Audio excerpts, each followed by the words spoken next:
बिस्मिल्लाहिर्रहमानिर्रहीम अस्सलामु अलैकुम वरहमतुल्लाहि वबरकातुहू वेलकम छु तुई बी एक लट सानी यूट्यूब चैनल पे यस जन नाव छु देसी जायका विद इंशा वीडियो स्टार्ट करने ब्रोट अगर तुम सान चैनल पे नई छु सान यूट्यूब चैनल करो सब्सक्राइब वीडियो करो लाइक तो शेयर बे दीजो पनुन फीडबैक आज बनाओ इस माज यमिच रेसिपी बह तुह सत शेयर कर तो करो अजिच रेसिपी स्टार्ट रेसिपी खतर जामुत दोद निमुत निमुत माज रुहन तेज पत्ता रोंग बड़ ٲल ज़्यूर दालचीन सब्ज ٲल बेत गंड निमुत वन थो सतन दानस पे प्रेशर अत मज त्रो वन 2 चमच गेव बे त्रो वन अत मज तेल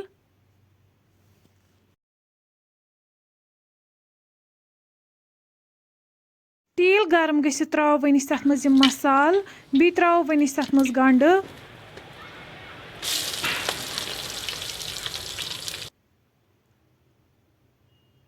रुहन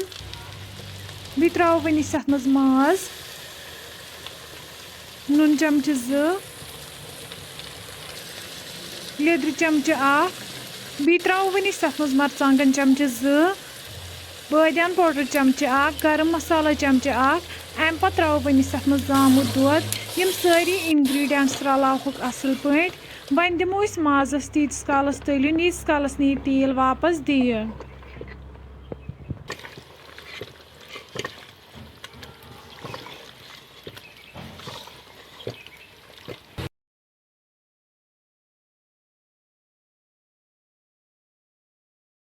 तुम हेको वुचित माज गो यन असल पे फ्राई अम पत त्रो वन अत मज आब लीटर ओड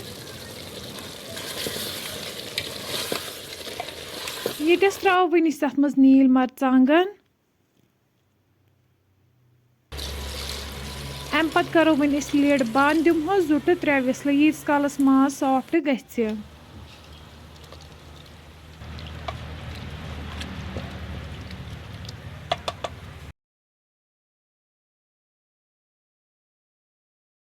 वन खुलाओ यन लिड तुम हेको वुचित माज यन बिल्कुल तैयार लास्टस पे त्रो वन कसूरी मेथ